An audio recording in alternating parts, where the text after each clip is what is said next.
Kisah seorang pelayan hotel sederhana yang hidupnya jungkir balik dalam satu malam. Hanya karena sebuah bisikan putus asa dari seorang putri konglomerat yang baru pertama kali ia temui. "Tolong berpura-puralah jadi tunanganku." Pria itu terpaksa menyanggupi, demi menolong sang putri dari perjodohan yang ia benci. Namun, sang putri tidak pernah tahu. Pria miskin yang ia seret ke dalam drama kehidupannya ini, ternyata menyimpan sebuah rahasia masa lalu yang jauh lebih besar. Sebuah identitas asli yang jika terbongkar, bukan hanya akan menggemparkan keluarga Wijaya, tapi juga seluruh Jakarta. Selamat datang di Ken Arok Productions, saluran yang menceritakan kisah-kisah penuh intrik dan makna. Sebelum kita mulai, kami ingatkan untuk menekan tombol subscribe, like, dan komen di bawah ini agar kami bisa terus bersemangat menghadirkan cerita-cerita terbaik untuk Anda. Bagi yang sudah subscribe, kami doakan dari hati yang tulus. Semoga Anda semua selalu diberikan rezeki yang melimpah, kesehatan yang sempurna, keberkahan dalam setiap langkah, dan kebahagiaan yang tiada henti. Amin ya Rabbal Alamin. Coba tulis di kolom komentar, kalian sedang menonton cerita ini dari daerah mana saja? Kita doakan bersama, insya Allah doa-doa baik kita bisa terkabul atas kehendak Tuhan Yang Maha Esa. Baik, mari kita mulai ceritanya. Malam itu, gemerlap lampu kristal di ruang pesta utama Hotel Imperial Jakarta bersinar lebih terang dari biasanya. Puluhan tokoh paling berpengaruh di ibu kota berkumpul, memamerkan kemewahan dan kekuasaan mereka.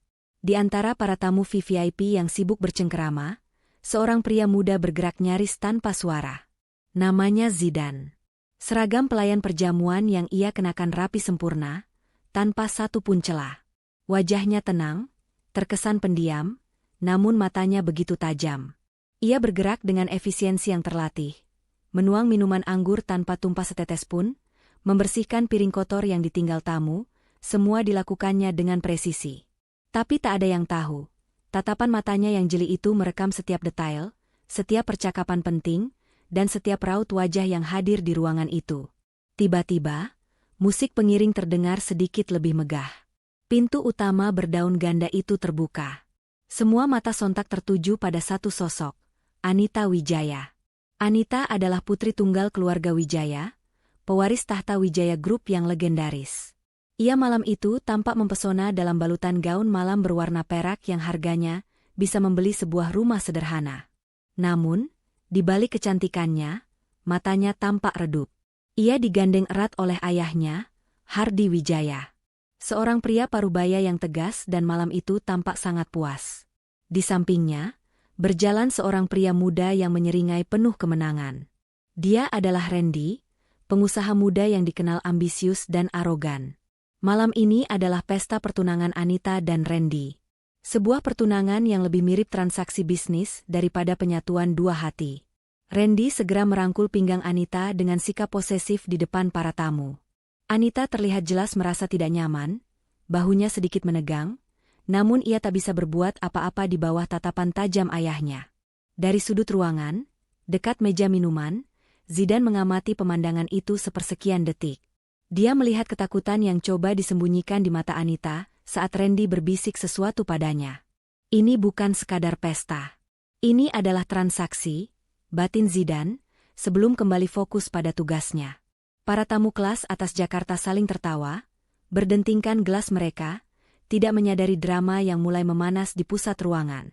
Anita merasa seperti properti yang sedang dipamerkan oleh ayahnya.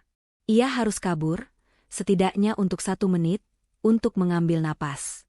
Merasa sesak oleh suasana pesta dan tatapan para tamu, Anita akhirnya berbisik pada ayahnya bahwa ia butuh udara segar. Ia melepaskan diri dari kerumunan dan berjalan cepat menuju pintu kaca besar yang mengarah ke teras luar ballroom. Teras itu sepi, menawarkan pemandangan kelap-kelip lampu gedung pencakar langit Jakarta di malam hari. Udara malam yang sejuk sedikit menenangkan kegelisahan Anita. Namun, ketenangannya hanya berlangsung beberapa detik. "Mau kemana kamu, Anita?" Suara Randy terdengar dingin di belakangnya. Anita memejamkan mata sesaat, lalu berbalik. Randy menghampirinya, senyum di wajahnya telah hilang, digantikan oleh ekspresi posesif yang tidak ia sembunyikan lagi. "Aku hanya butuh udara," jawab Anita pelan. "Jangan bertingkah kekanakan. Pesta ini penting untukku, Dan untuk ayahmu, kata Randy, nadanya merendahkan. Ia meraih lengan Anita, cengkeramannya sedikit terlalu kuat. Ini bukan pesta. Ini penjualan, desis Anita, memberanikan diri. Kamu tidak peduli padaku. Kamu hanya peduli pada Wijaya Group. Randy tertawa kecil, tawa yang tidak sampai ke matanya. Tentu saja aku peduli pada Wijaya Group. Dan kamu adalah paket penjualannya. Dengar, Randy mendekatkan wajahnya. Aku sudah dengar soal ide-idemu tentang bisnis sosial, membangun sekolah gratis, lupakan semua itu. Hati Anita mencelos. Itu mimpiku. Itu mimpi anak kecil, cemooh Randy. Setelah kita menikah, tugasmu adalah mendampingi saya di acara seperti ini. Urusan bisnis, biar saya dan ayahmu yang urus. Hinaan itu terasa seperti tamparan. Terhina dan panik, Anita merasa dinding di sekelilingnya bergerak mendekat. Ia harus keluar dari situasi ini. Ia tidak sudi hidupnya diatur oleh pria arogan di depannya. Matanya bergerak liar mencari jalan keluar. Saat itulah ia melihatnya. Di sudut teras yang remang-remang, seorang pelayan sedang merapikan meja minuman yang kosong. Itu Zidane. Dia bekerja dalam diam, seolah bayangan yang menyatu dengan malam. Sebuah ide gila, nekat, dan putus asa melintas di benak Anita. Tanpa berpikir dua kali, ia menarik lengannya dari cengkeraman Randy. Sebelum Randy sempat bereaksi, Anita berjalan cepat menghampiri Zidane yang tampak terkejut didatangi oleh sang bintang pesta. Anita, apa yang kamu lakukan? Seru Randy, marah. Anita mengabaikannya. Ia berdiri tepat di depan Zidane, menatap mata pelayan itu dengan tatapan memohon. Zidane hanya diam, memegang nampan perak, bingung dengan situasi yang terjadi. Anita meraih kerah rompi Zidane, menariknya sedikit mendekat. Tolong, bisik Anita, suaranya bergetar putus asa. Pura-puralah jadi tunanganku. Malam ini saja, aku mohon. Zidane membeku. Nampan perak yang dipegangnya nyaris terlepas. Dunia seolah berhenti berputar selama 2 detik. Mata putri konglomerat itu menguncinya, penuh permohonan yang putus asa. Di belakang mereka, Randy melangkah maju dengan wajah memerah karena marah. Anita, apa-apaan ini? Menjauhlah dari pelayan itu. Ancaman dalam suara Randy seolah menjadi pemicu. Sebelum Zidane sempat menolak, atau bahkan sekadar mengangguk, Anita meraih pergelangan tangan Zidane. Ia tidak peduli lagi. Dengan satu tarikan kuat, ia menyeret Zidane, yang masih dalam seragam pelayannya, kembali masuk ke dalam ruang pesta utama yang gemerlap.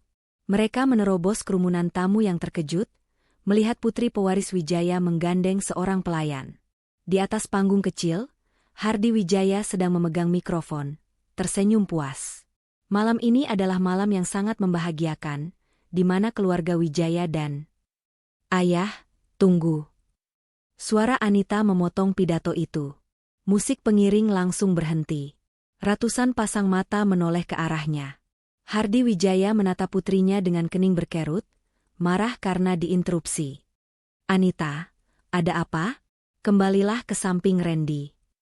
Tapi Anita justru melangkah maju ke depan panggung, menarik Zidane bersamanya ke bawah sorotan lampu. Kini, semua orang bisa melihat dengan jelas. Putri Anita Wijaya, dalam gaun perak mewahnya, berdiri di samping seorang pelayan hotel. Randy menyusul di belakang mereka, wajahnya pucat pasi menahan malu. Ada kesalahan besar, Ayah, ucap Anita, suaranya bergetar namun lantang. Pesta ini, pertunangan ini, harus dibatalkan. Ruangan itu hening seketika. Hening yang begitu pekat, sampai detak jarum jam pun seolah terdengar. Lalu, dimulailah gelombang bisik-bisik. Apa katanya? Batal? Dia sudah gila? Apa maksudmu, Anita? Hardi membentak, mikrofon di tangannya masih menyala, membuat suaranya menggema ke seluruh ruangan. Anita menarik napas dalam. Ia menatap Zidane sejenak, lalu menatap ayahnya dan Randy bergantian. Randy bukan calonku, katanya tegas. Laki-laki ini, Zidane, dialah tunanganku yang sebenarnya. Ledakan itu akhirnya terjadi. Para tamu ternganga. Beberapa wartawan gosip yang hadir diam-diam mulai menyalakan kamera ponsel mereka. Randy membeku, penghinaan ini terlalu besar untuk ia cerna. Bohong, teriak Randy. Kamu sudah gila? Kamu mempermalukanku dengan dia? Hardi Wijaya wajahnya berubah dari merah menjadi ungu karena murka. Reputasinya, bisnisnya, semua hancur dalam hitungan detik oleh putrinya sendiri. Satpam, raung Hardi. Tangkap pelayan ini. Seret dia keluar dari hotel ini sekarang juga. Dua petugas keamanan berbadan tegap segera bergerak maju. Namun, disinilah keanehan terjadi. Zidan, yang sejak tadi hanya diam, sama sekali tidak terlihat panik. Saat petugas keamanan mendekat, ia tidak gentar. Ia hanya berdiri tegak, memasang wajah tenang yang sulit diartikan. Sebelum petugas keamanan menyentuh Zidan, Anita menjerit dan berdiri di depan Zidan, merentangkan tangannya. Jangan ada yang berani sentuh dia. Kalau kalian menyakitinya, aku bersumpah, detik ini juga aku akan pergi dari rumah dan melepaskan nama Wijaya. Ancaman itu menghentikan semua orang. Hardi Wijaya sadar, kekacauan ini sudah terlalu jauh. Ia harus menyelesaikannya secara tertutup. Cukup, bentak Hardi. Ia mematikan mikrofonnya, menatap tajam ke arah Anita, Zidan, dan Randy. Ke ruang VVIP. Sekarang juga. Pintu kayu jati yang berat itu tertutup. Seketika, suara hingar-bingar pesta di luar meredup, digantikan oleh keheningan yang menyesakkan di dalam ruang VVIP. Hardi Wijaya tidak menunggu sedetik pun. Wajahnya yang merah pada menatap lurus ke arah putrinya. Apa yang kamu lakukan, Anita? Suara beratnya menggema, penuh amarah yang tertahan. Kamu sadar? Kamu baru saja menghancurkan reputasi keluarga kita di depan seluruh mitra bisnis. Randy, yang berdiri di samping Hardi, menatap Zidan dengan kebencian yang murni. Aku tidak percaya ini. Kamu mempermalukanku, demi seorang pelayan? Demi gelandangan ini? Ejeknya, menunjuk Zidan dengan dagunya. Zidan hanya berdiri diam, posturnya tegak, seolah dia bukan pusat dari badai kehancuran reputasi malam itu. Matanya tenang, mengamati interaksi di ruangan itu. Aku tidak akan menikah denganmu, Randy, balas Anita, suaranya bergetar namun tegas. Kamu akan menikah dengannya, bentak Hardi. Aku sudah atur merger ini selama setahun. Kamu pikir kamu bisa membatalkannya hanya karena emosi sesaat? Aku lebih baik mati daripada hidup dengan pria yang tidak aku hormati. Kalau begitu silakan. Suasana begitu tegang. Hardi Wijaya memijat pelipisnya, sadar bahwa berdebat dengan putrinya yang keras kepala di depan Randy dan pelayan ini hanya akan memperburuk situasi. Ia menatap Randy. Randy, beri saya waktu bicara dengan anak ini. Lalu ia menatap tajam ke arah Zidan. Dan kamu, tunggu di luar. Saya akan pastikan kamu dipecat malam ini juga. Dia tetap di sini, potong Anita cepat.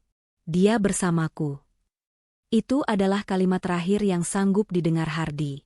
Ia menatap putrinya dengan kecewa, lalu berjalan ke arah pintu. Urus kekacauan yang sudah kamu buat ini, Anita. Tapi ingat, besok pagi, semua sandiwara ini harus berakhir. Hardi membanting pintu. Kini di ruangan itu tersisa Randy, Anita, dan Zidan. Randy berjalan mendekati Anita. Permainanmu bagus, Anita, tapi ini tidak akan mengubah apapun. Lalu ia berhenti di depan Zidan, menatapnya dari atas ke bawah. Dan kamu, jangan kira kamu bisa jadi pahlawan. Kamu akan menyesal pernah bekerja di hotel ini. Setelah melontarkan ancamannya, Randy ikut keluar, menutup pintu dengan lebih pelan, namun menyimpan aura yang jauh lebih berbahaya. Hening. Anita akhirnya bisa bernapas. Ia bersandar di dinding, kakinya lemas. Ia kemudian menatap Zidan, yang masih berdiri tenang. Maafkan saya, ucap Anita tulus. Saya panik. Saya tidak seharusnya menyeret Anda ke dalam masalah ini. Zidan hanya menatapnya. Anda sudah memikirkannya baik-baik, Nona? Tanyanya, suaranya datar. Randy, dia bukan orang baik, kata Anita lirih. Ayah memaksaku menikah dengannya untuk menyelamatkan kesepakatan bisnis. Rapat umum pemegang saham akan diadakan 6 bulan lagi. Disitulah posisi ayah akan ditentukan, dan Randy memanfaatkan itu. Anita berjalan mendekati Zidane. Wajahnya kini berubah dari menantang menjadi memohon. "Saya butuh bantuan Anda," katanya. "Saya butuh Anda melanjutkan sandiwara ini. Bukan hanya malam ini, tapi selama 6 bulan. Zidane mengangkat alisnya sedikit. 6 bulan. "Saya tahu ini gila," lanjut Anita cepat, mengira Zidane ragu. "Saya akan bayar. Berapapun. Sebutkan saja angka yang Anda mau. 500 juta? 1 miliar? Cukup untuk Anda memulai hidup baru dan pergi jauh dari sini. Saya mohon." Anita mengira, seperti semua orang, bahwa uang adalah jawaban untuk pelayan sederhana ini. Namun, Zidane menatap mata Anita, tatapan yang begitu dalam hingga membuat Anita sedikit gugup. "Saya tidak butuh uang Anda, Nona Anita," jawab Zidane pelan. Anita tertegun. "Apa? Lalu kenapa?" Zidane terdiam sejenak, seolah menimbang sesuatu. "Saya melihat Anda benar-benar dalam masalah. Dan Randy, sepertinya saya pernah mendengar nama itu." Ia kemudian mengangguk pelan. "Baik. Saya akan bantu Anda." "Tanpa bayaran?" bisik Anita, tidak percaya. "Anggap saja," kata Zidane, matanya menatap ke arah pintu tempat Randy baru saja keluar. "Saya punya alasan saya sendiri." Keesokan paginya, berita tentang kekacauan di pesta keluarga Wijaya sudah mulai menyebar di lingkaran terbatas kaum elit Jakarta. Hardi Wijaya, meski murka, terpaksa menahan diri. Ancaman Anita untuk pergi dari rumah membuatnya tak punya pilihan selain mengikuti permainan putrinya, setidaknya untuk sementara. Misi pertama Anita adalah mengubah Zidane. Ia menjemput Zidane di depan hotel tempat Zidane bekerja. Zidane baru saja menyerahkan surat pengunduran dirinya. Anita membawanya ke Plaza Indonesia, salah satu pusat perbelanjaan paling mewah di ibu kota. Anita sudah mempersiapkan mental. Ia membayangkan Zidane akan canggung, matanya terbelalak melihat label-label harga, atau merasa tidak nyaman di antara butik-butik mahal. Ia siap untuk menenangkan Zidane, untuk meyakinkannya bahwa ini semua adalah bagian dari sandiwara. "Baik, Zidane. Kita harus mengubah penampilanmu total," kata Anita, berusaha terdengar santai saat mereka masuk ke sebuah butik pria kelas atas yang lantainya terbuat dari marmer impor. "Jangan khawatir soal harga. Anggap saja ini semua adalah kostum." Zidane hanya mengangguk pelan. Namun, apa yang terjadi selanjutnya benar-benar di luar dugaan Anita.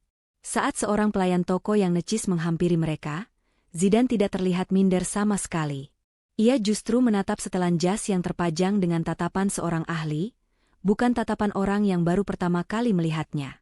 "Kita butuh sesuatu yang klasik. Potongan Italia, tapi bahannya ringan untuk cuaca Jakarta," kata Zidane pelan, lebih seperti bergumam pada dirinya sendiri. Anita tertegun. Pelayan toko itu pun sedikit terkejut, lalu segera mengangguk profesional. "Tentu, Tuan. Kami punya koleksi terbaru." "Tidak perlu," potong Zidane dengan sopan. "Saya lihat yang di sebelah sana. Warna biru tua. Itu bukan wol murni, kan? Campuran sutra?" Pelayan itu ternganga sesaat sebelum berhasil menguasai diri. Benar sekali, Tuan. Itu campuran sutra dan wol terbaik."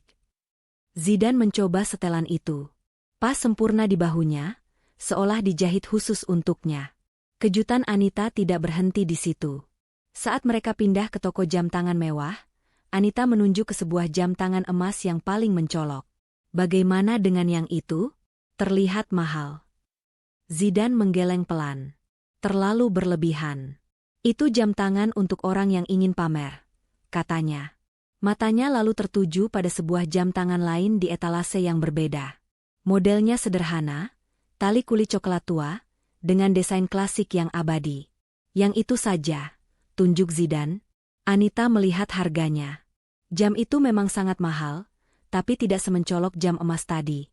Itu adalah jam tangan yang dipilih oleh orang yang mengerti nilai, bukan sekadar pamer kekayaan. Saat mereka berjalan keluar dari toko terakhir, Zidane kini telah bertransformasi. Dengan setelan biru tua yang pas di badan, kemeja putih bersih, dan jam tangan berkelas di pergelangan tangannya, ia tidak lagi terlihat seperti pelayan hotel. Ia terlihat berkuasa. Anita berjalan di sampingnya, pikirannya berkecamuk. Pria ini penuh teka-teki. Dia tidak canggung. Dia tidak terkesima oleh kemewahan. Dia bergerak di antara kemewahan itu seolah dia dilahirkan di dalamnya. Anda terlihat biasa, kata Anita, mencari kata yang tepat. Maksud Anda? Tanya Zidane. Anda terlihat terbiasa dengan semua ini, jelas Anita. Zidane tersenyum tipis, senyuman pertama yang dilihat Anita. Pakaian hanyalah penutup, Nona Anita. Yang penting adalah bagaimana kita membawakannya. Anita semakin yakin. Pria yang ia tarik secara acak di teras hotel itu, bukanlah pria biasa. 3 hari kemudian, ujian sesungguhnya tiba. Anita dan Zidane harus hadir di acara Golf Amal Tahunan Wijaya Group. Ini bukan sekadar olahraga. Ini adalah ajang pamer kekuasaan, tempat lobi-lobi bisnis besar terjadi di atas hamparan rumput hijau yang terawat sempurna. Anita gugup luar biasa. Ini adalah penampilan publik pertama mereka sebagai pasangan. Ayahnya, Hardi Wijaya, sudah menunggu di klub Bose, matanya setajam elang, mengawasi setiap gerak-gerik mereka. Zidane, kini dalam balutan kemeja polo mahal dan celana katun yang pas, terlihat tenang. Terlalu tenang. Zidane, dengar, bisik Anita saat mereka berjalan menuju lapangan. Nanti Randy pasti ada di sana. Dia pasti akan memprovokasi Anda. Jangan terpancing. Anda tidak perlu membuktikan apa-apa. Kalau diajak main, bilang saja punggung Anda sedang sakit. Zidane hanya menatapnya sekilas dan mengangguk. Benar saja, Randy sudah menunggu mereka di T-box pertama, dikelilingi beberapa pengusaha lain. Ia sedang tertawa-tawa, memutar-mutar stik golfnya dengan angkuh. Nah, ini dia pasangan sensasional kita. Seru Randy, suaranya sengaja dikeraskan agar semua orang mendengar.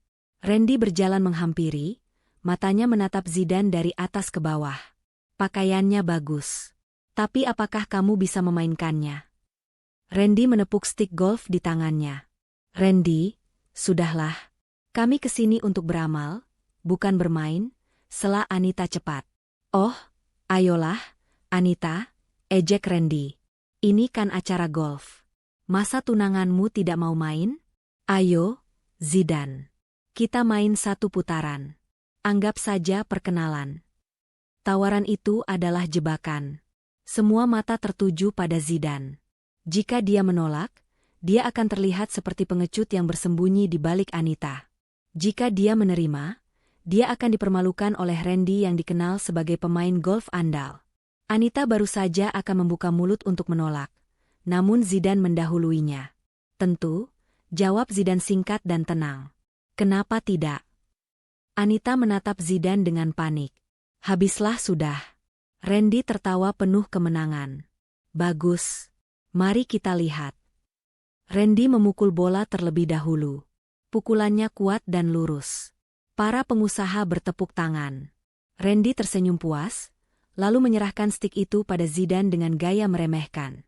Silakan, Tuan. Zidane. Zidane mengambil stik golf itu. Ia tidak terlihat canggung. Ia melangkah ke area pukulan. Anita memejamkan mata. Ia tidak sanggup melihatnya. Zidane mengatur posisi kakinya. Sikap berdirinya sempurna. Punggungnya lurus. Cengkeramannya pada stik golf terlihat mantap, tidak kaku seperti pemula. Randy, yang tadinya tersenyum, kini sedikit mengernyit. Zidane mengayunkan stiknya. Gerakannya bukan gerakan amatir yang kaku. Itu adalah ayunan yang mulus, terkendali, dan penuh tenaga. Suara stik yang menghantam bola terdengar mantap.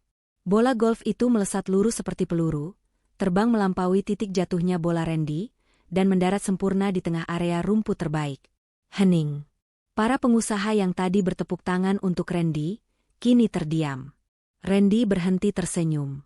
Anita membuka matanya, bingung melihat reaksi semua orang, sampai akhirnya ia melihat bolanya sendiri di kejauhan. Pukulan yang bagus, kata salah seorang pengusaha, memecah keheningan. Selama 18 lubang berikutnya, pemandangan itu terus berulang. Randy, yang awalnya percaya diri, mulai frustrasi. Pukulannya menjadi kacau karena emosi. Ia beberapa kali memukul bola masuk ke area pasir. Sementara Zidane, dia bermain dengan ketenangan yang menakutkan. Pukulannya konsisten, tepat, seolah dia sudah bermain di lapangan itu seumur hidupnya. Di akhir permainan, Zidane mengalahkan Randy dengan selisih skor yang memalukan. Randy melemparkan stik golfnya ke tanah dengan marah. Permainan bodoh, umpatnya, lalu pergi begitu saja. Anita menghampiri Zidane, hatinya berdebar kencang. Anda bagaimana bisa? Zidane hanya tersenyum tipis sambil membersihkan stik golfnya. Dulu saya pernah jadi caddi, pembawa stik golf, waktu remaja. Jawaban itu masuk akal, tapi Anita tidak percaya. Seorang caddi mungkin bisa bermain, tapi tidak akan memiliki teknik sempurna seperti yang baru saja ia lihat. Dari kejauhan, Hardi Wijaya mengamati mereka berdua. Ia tidak lagi marah. Kini, ia penasaran. Siapa sebenarnya pelayan hotel ini? Kejadian di lapangan golf itu terus berputar di benak Anita. Siapa sebenarnya Zidane? Pertama, insiden di butik mewah, di mana Zidane terlihat lebih mengerti soal barang berkelas daripada dirinya. Kedua, ketenangannya saat mengalahkan Randy di olahraga yang jelas-jelas milik kaum atas. Dan ketiga, alasannya menjadi caddi rasanya terlalu dibuat-buat, terlalu sederhana untuk keahlian yang ia tunjukkan. Anita sadar, ia tidak tahu apa-apa tentang pria yang kini berpura-pura menjadi tunangannya. Ia harus mencari tahu. Rasa penasaran itu kini berubah menjadi sebuah kebutuhan. Malam itu, setelah mereka terpaksa menghadiri sebuah pameran seni sebagai pasangan, Anita menjalankan rencananya. Aku bisa pulang sendiri, kata Zidane, seperti biasa, saat mereka berpisah di lobi galeri. Ia bersiap memanggil taksi. Tentu. Hati-hati di jalan, jawab Anita, berakting normal. Namun, begitu taksi yang dinaiki Zidane melaju, Anita segera masuk ke mobil pribadinya yang sudah menunggu di seberang jalan. Pak, tolong ikuti taksi biru di depan itu, perintah Anita pada sopirnya. Tapi jaga jarak. Jangan sampai ketahuan. Anita membayangkan perjalanan ini akan membawanya ke sebuah gang sempit di salah satu sudut padat Jakarta. Ia membayangkan sebuah kamar kos sederhana, atau kontrakan kecil. Itulah gambaran hidup seorang pelayan hotel yang ia punya di kepalanya. Namun, Anita salah besar. Taksi itu tidak mengarah ke utara atau pusat kota yang padat. Taksi itu justru melaju ke arah selatan Jakarta, menuju kawasan elit Kebayoran. Kening Anita berkerut. Mungkin dia punya kerabat di sana, batinnya. Taksi itu terus melaju, memasuki jalan-jalan yang lebar dan sepi, dinaungi pohon-pohon rindang. Jalanan ini adalah kawasan orang kaya lama, Jakarta. Akhirnya, taksi itu berhenti. Jantung Anita berdebar kencang. Taksi itu berhenti di depan sebuah rumah tua, tapi sangat asri dan terawat. Rumah bergaya kolonial Belanda dengan halaman yang luas, jauh dari kesan miskin. Anita menahan napas. Bapak tunggu di sini, bisiknya pada sang sopir. Ia melihat Zidane turun dari taksi, membayar, lalu membuka gerbang kayu yang tinggi itu. Zidane masuk ke halaman rumah. Anita tidak puas. Didorong oleh rasa penasaran yang tak tertahankan, ia turun dari mobil. Dengan mengendap-endap, ia mendekati pagar, bersembunyi di balik rimbunnya tanaman bougainville. Dari celah pagar, ia bisa melihat ke arah jendela ruang tamu yang lampunya menyala. Dan apa yang ia lihat, membuatnya semakin bingung. Di dalam, ia melihat Zidane. Tapi ini adalah Zidane yang berbeda. Ia telah melepaskan jasnya. Wajahnya yang biasa terlihat tenang dan datar, kini penuh dengan kelembutan. Zidane berlutut di samping sebuah kursi roda, di mana seorang wanita tua renta sedang duduk terbungkus selimut. Anita melihat Zidane mengambil semangkuk bubur, meniupnya pelan, lalu dengan penuh kesabaran menyuapkannya ke mulut wanita tua itu. Zidane berbicara pada wanita itu, suaranya pelan, dan ia tersenyum. Senyuman tulus yang belum pernah Anita lihat sebelumnya. Wanita tua itu mengelus rambut Zidane dengan tangan gemetar.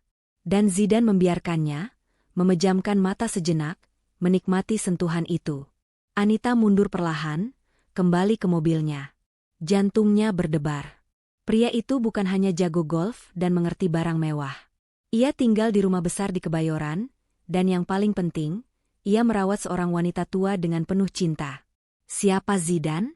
Kenapa pria seperti dia harus bekerja sebagai pelayan hotel? Dan kenapa dia setuju membantunya?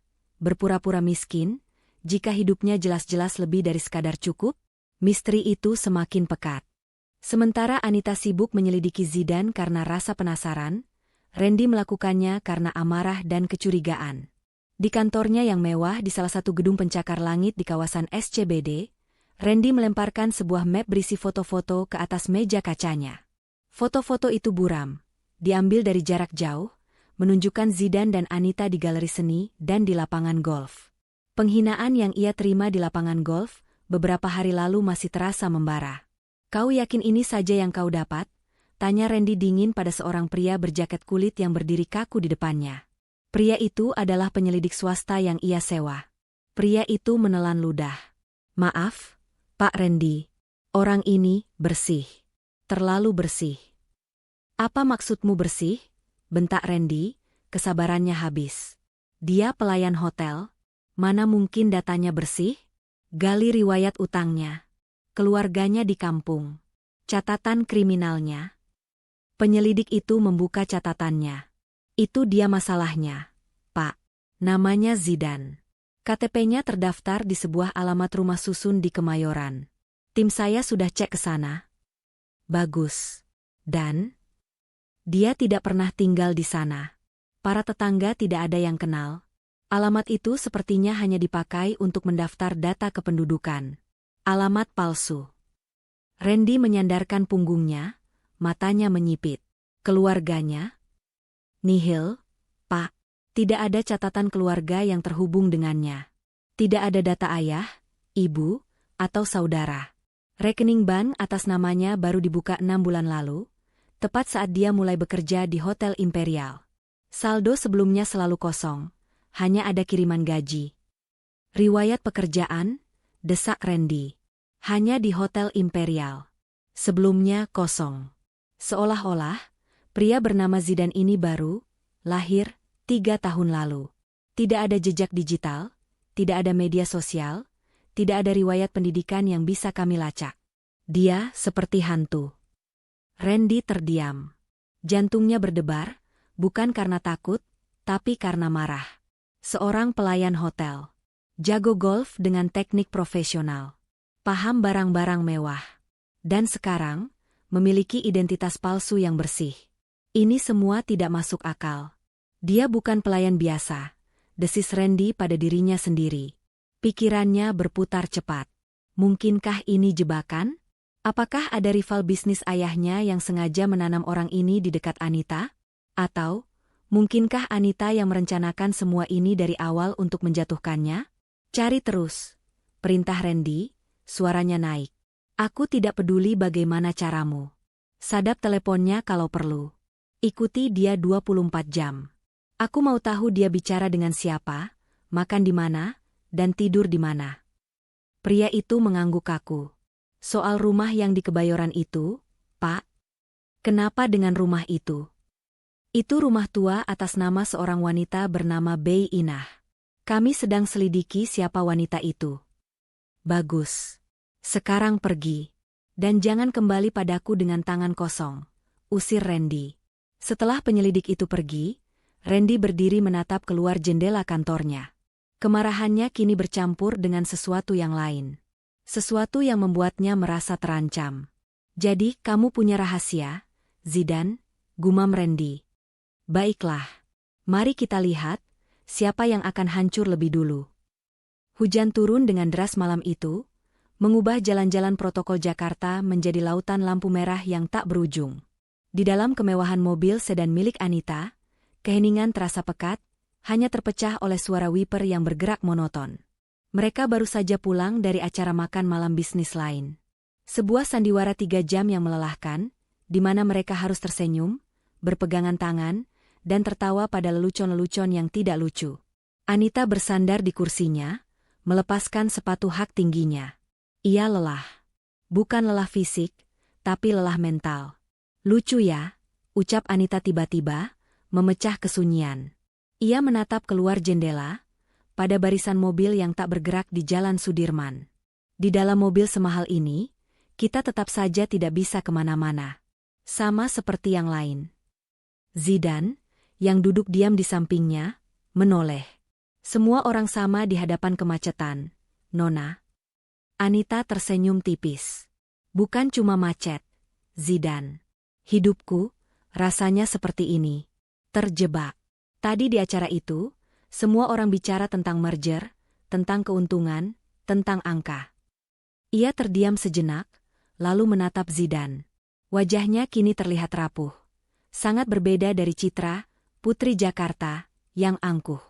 Aku punya mimpi, katanya lirih, seolah baru pertama kali mengatakannya dengan lantang. Aku mau membangun bisnis sosial. Bukan yayasan amal yang minta sumbangan. Tapi bisnis nyata, yang keuntungannya dipakai untuk membangun sekolah gratis di bantaran kali. Sesuatu yang berarti. Ini adalah rahasia terbesarnya. Impian yang selalu ia sembunyikan. Setiap kali aku mencoba membahasnya dengan ayah, lanjut Anita, suaranya sedikit bergetar, dia selalu tertawa.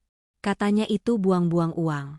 Dan Randy bilang itu, mimpi anak kecil, yang bodoh. Anita menunduk, malu karena telah menunjukkan sisi lemahnya. Zidane terdiam lama. Anita mengira Zidane akan setuju, atau mungkin bingung, sama seperti orang lain. Namun, Zidane akhirnya angkat bicara. Suaranya tenang, tapi penuh keyakinan. Itu bukan mimpi anak kecil, Nona Anita, katanya.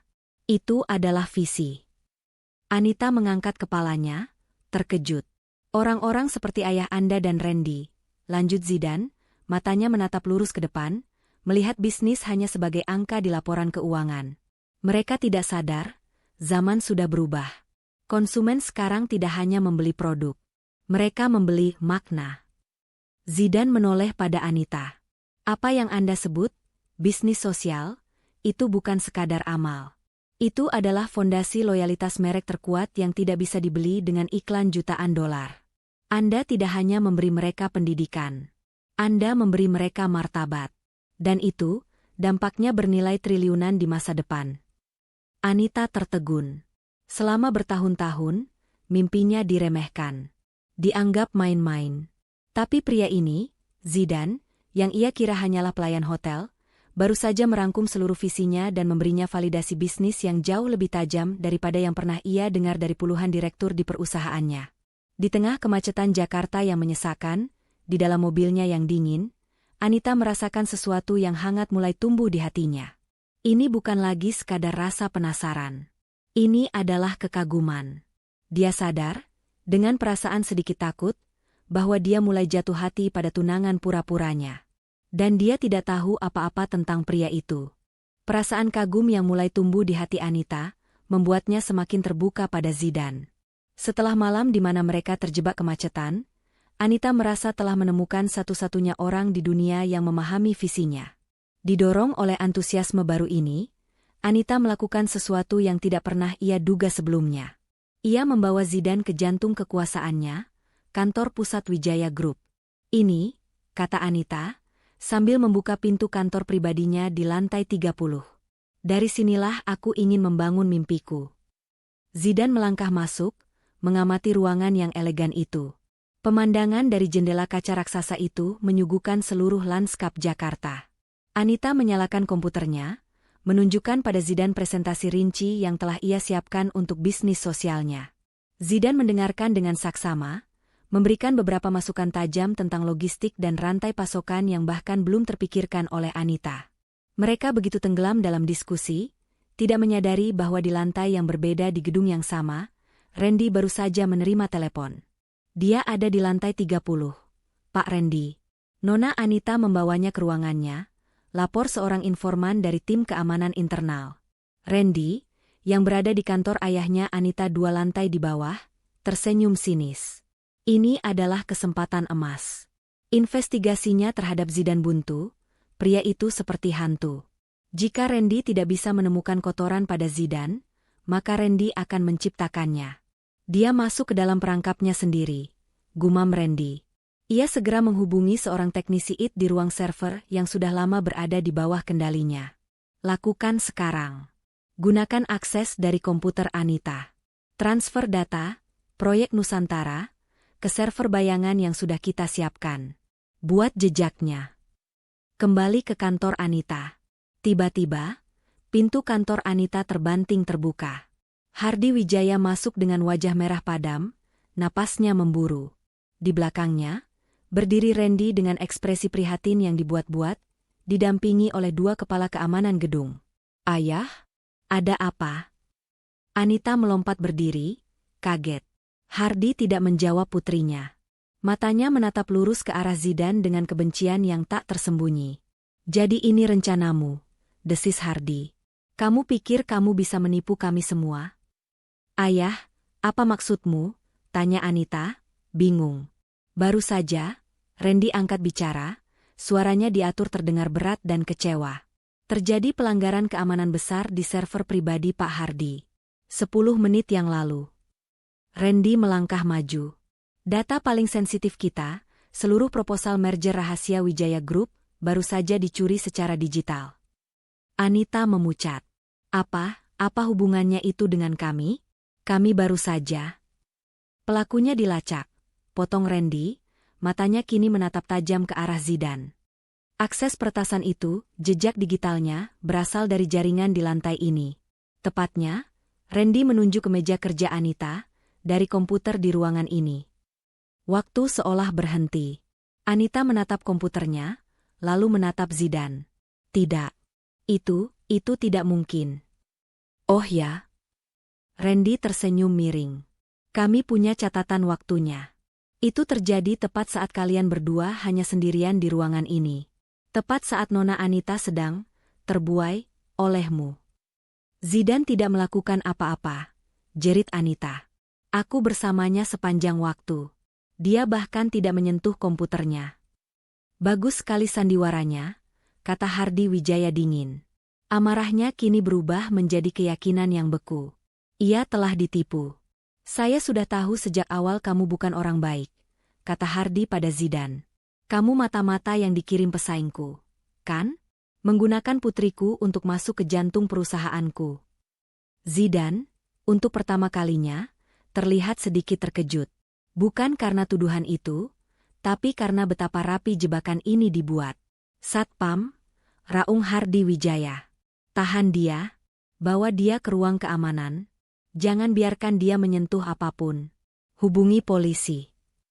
Dua petugas keamanan itu bergerak maju, masing-masing memegang lengan Zidan dengan kasar. Tidak, teriak Anita. Ayah, ini jebakan. Ayah tidak lihat? Ini semua ulah Randy. Cukup, Anita, bentak Hardi. Kamu sudah dibutakan oleh penipu ini. Bawa dia. Lepaskan dia. Aku bilang lepaskan, teriak Anita, suaranya menggema di lorong kantor yang sepi. Ia berusaha menarik lengan petugas keamanan yang mencengkram Zidan, tapi tenaganya tak sebanding. Zidan, anehnya, tidak melawan. Ia berjalan dengan tenang, seolah ia hanya tamu yang sedang diantar, bukan tersangka yang dituduh melakukan kejahatan besar. Cukup, Anita. Hardi Wijaya membentak di belakangnya. Berhenti mempermalukan dirimu sendiri. Dia penipu. Mereka tiba di depan lift khusus direksi. Randy berdiri di sana, menekan tombol panggil lift dengan senyum puas yang tipis, seolah ini semua adalah formalitas yang tak terhindarkan. Ayah, dengar. Anita berlari dan berdiri di depan pintu lift, menghalangi jalan. Matanya yang memerah kini menatap ayahnya dengan tatapan yang bukan lagi panik, melainkan dingin dan menantang. Ini semua jebakan Randy. Ayah terlalu pintar untuk tidak melihat ini. Jebakan? Randy tertawa sinis. Jebakan apa, Anita? Buktinya ada di komputermu. Jejak digitalnya jelas. Dia pelakunya. Diam kamu, Randy, balas Anita. Lalu ia kembali fokus pada ayahnya. Ayah lebih percaya dia, tunjuk Anita pada Randy, daripada putrimu sendiri. Hati Hardi Wijaya teriris. Ia benci melihat putrinya seperti ini, tapi bukti di depannya begitu kuat. Perusahaannya terancam. Ini bukan soal percaya, Anita. Ini soal fakta. Dia ada di ruanganmu saat datanya dicuri. Titik. Pintu lift terbuka. Petugas keamanan mulai mendorong Zidan masuk. Ini adalah detik-detik terakhir. Anita sadar, memohon tidak akan berhasil. Ia harus menggunakan senjatanya. Ayah, kata Anita, suaranya kini tenang, namun mematikan. Jika ayah menyerahkan Zidan ke polisi malam ini atas dasar bukti yang jelas-jelas direkayasa ini. Ia berhenti sejenak, menatap ayahnya lekat-lekat. Maka aku bersumpah. Besok pagi, seluruh media di Jakarta akan tahu. Bukan hanya soal mata-mata ini, tapi soal segalanya. Hardi membeku. Apa maksudmu? Aku akan ceritakan pada mereka, lanjut Anita, bagaimana Randy, calon menantu kesayangan ayah, sebenarnya berada di ambang kebangkrutan. Dan bagaimana ayah, Hardi Wijaya, rela menjual putrinya sendiri dalam perjodohan paksa ini, hanya untuk menyelamatkan merger busuk kalian. Napas Randy tercekat. Wajahnya pucat pasi. Anita, kamu tidak akan berani. Coba saja aku, desis Anita. Reputasi keluarga yang sangat ayah jaga itu, akan aku hancurkan berkeping-keping dalam satu kali konferensi pers. Kita lihat, bagaimana harga saham Wijaya Group besok pagi. Ini bukan lagi ancaman seorang anak. Ini adalah deklarasi perang. Hardi Wijaya menatap putrinya. Ia melihat kesungguhan di mata Anita. Ia melihat kehancuran yang bisa ditimbulkan putrinya. Skandal publik jauh lebih berbahaya daripada pencurian data internal. Hardi terpojok. Amarahnya luar biasa besar, tapi ketakutannya lebih besar lagi. Ia mengepalkan tangannya. Ia menatap petugas keamanan. Bawa dia ke ruang interogasi internal di lantai bawah. Bukan ke kantor polisi. Lalu ia menatap Randy dengan tajam, tatapan yang baru. Dan kamu, Randy, pastikan buktimu itu kuat. Sangat kuat. Hardi berbalik, tidak sanggup menatap Anita lagi. Kalian berdua, katanya pada Randy dan Anita, ikut saya ke ruangan saya. Sekarang. Anita tidak bergerak. Ia membiarkan ayahnya dan Randy berjalan menjauh. Ia baru saja mempertaruhkan segalanya. Ia menatap Zidan yang hendak dibawa masuk ke lift. Zidan berhenti sejenak, dan untuk pertama kalinya, ia menatap Anita. Tidak ada ketakutan di matanya. Hanya ada sesuatu yang lain.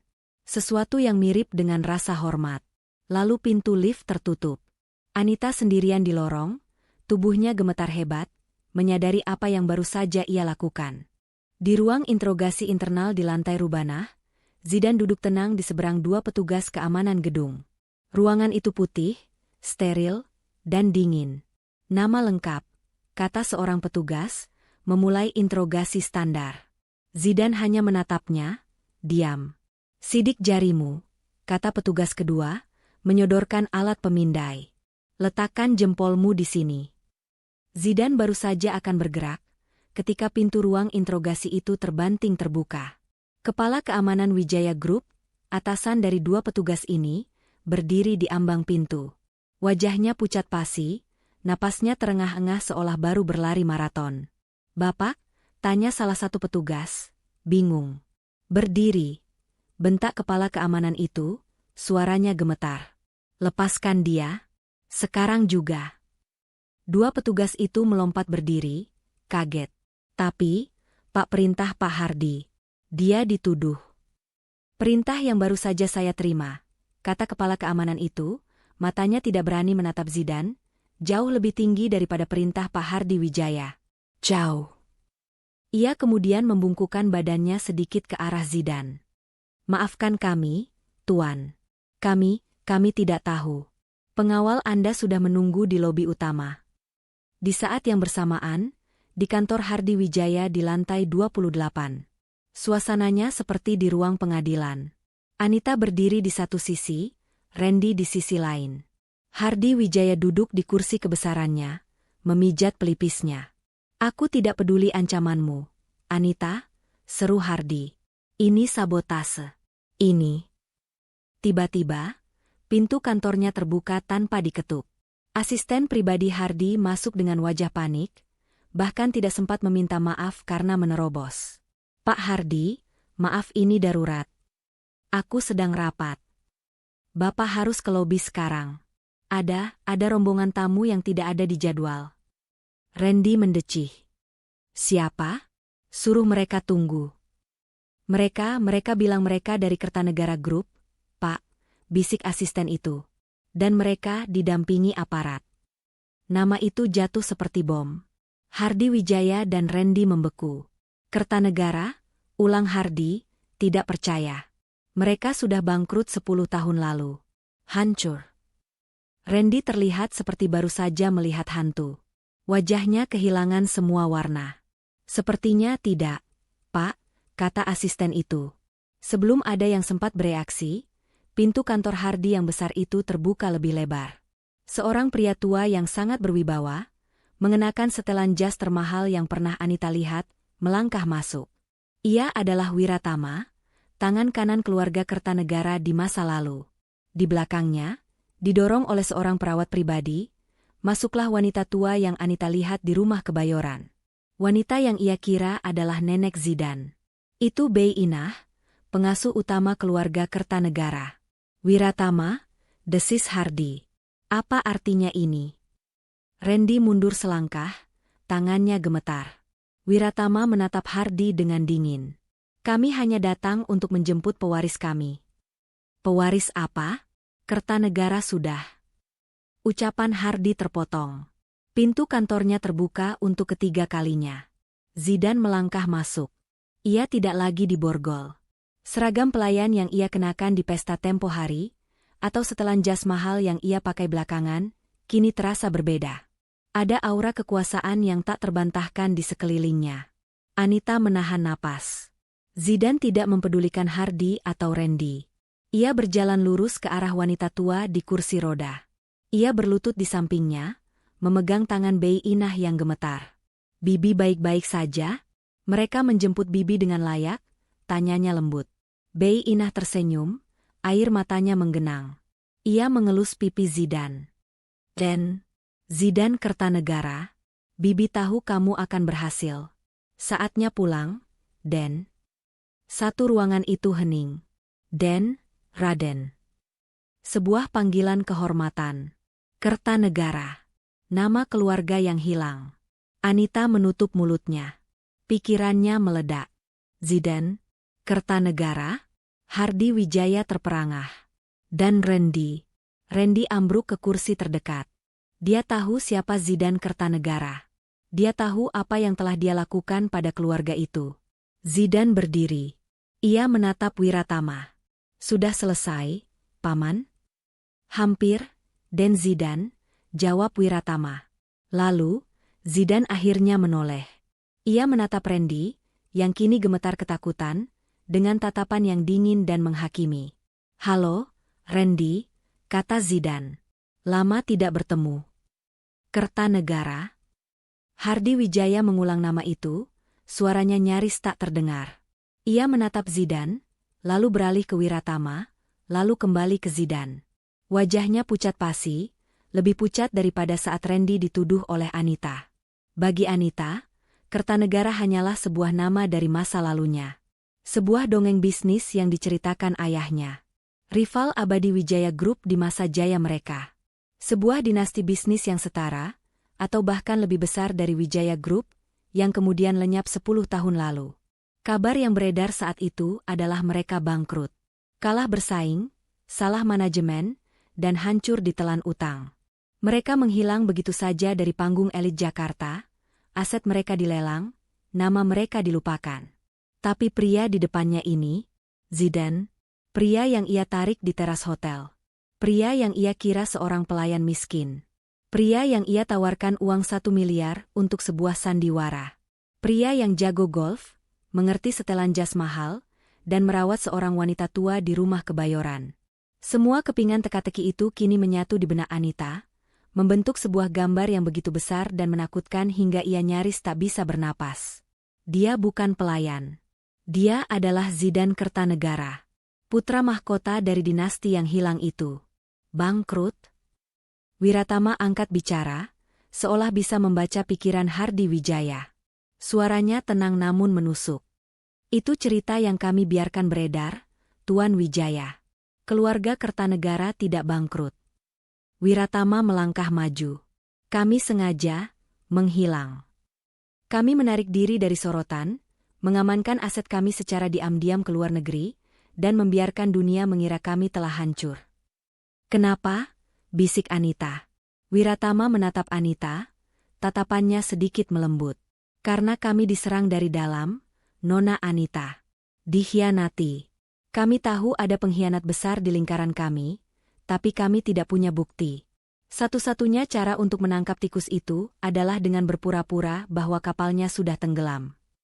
Zidan, yang sejak tadi diam, kini melangkah maju. Dia tidak lagi menatap Randy. Dia menatap Hardi Wijaya. 10 tahun kami hidup dalam bayang-bayang, kata Zidan, suaranya kini berbeda. Bukan lagi suara datar seorang pelayan, tapi suara penuh wibawa seorang pemimpin. 10 tahun kami mengumpulkan bukti, melacak jejak uang, dan mencari dalang yang menghancurkan nama baik keluarga kami dari dalam. Pandangan Zidan kemudian beralih, mengunci Randy yang sudah tidak bisa bergerak di kursinya. Dan semua jejak itu, lanjut Zidan, semua bukti selalu mengarah pada satu nama. Benar, kan, Randy? Randy terkesiap, tersedak ludahnya sendiri. Anita akhirnya mengerti. Ini bukan kebetulan. Pertemuannya dengan Zidan di teras hotel, semua ini bukan takdir. Ini adalah sebuah rencana. Aku tidak tahu apa-apa. Randy akhirnya bersuara, suaranya melengking ketakutan. Ia bangkit dari kursi, berusaha mencari perlindungan dari Hardi Wijaya. Pak Hardi, dia gila. Dia memfitnah saya. Keluarga mereka bangkrut karena salah urus. Zidan tersenyum dingin.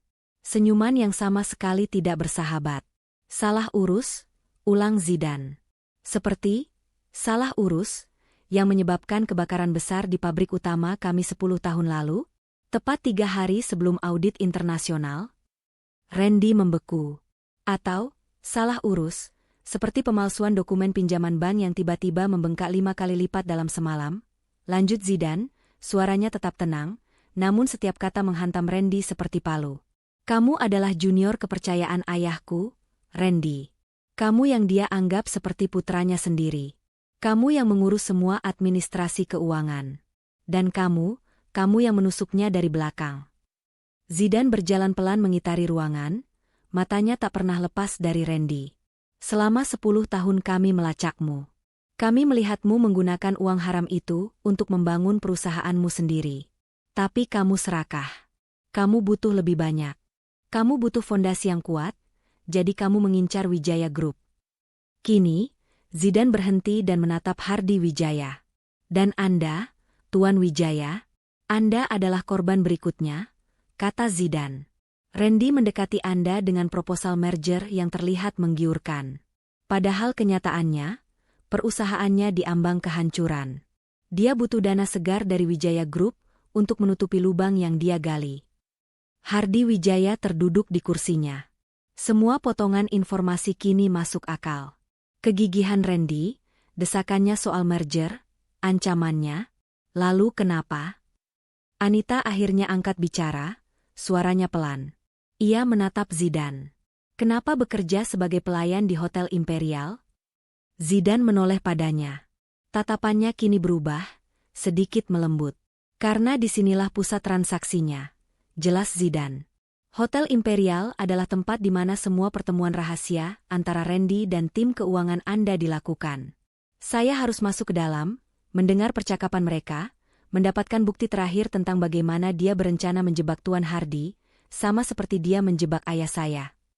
Jadi malam itu, bisik Anita. Di teras itu bukan kebetulan.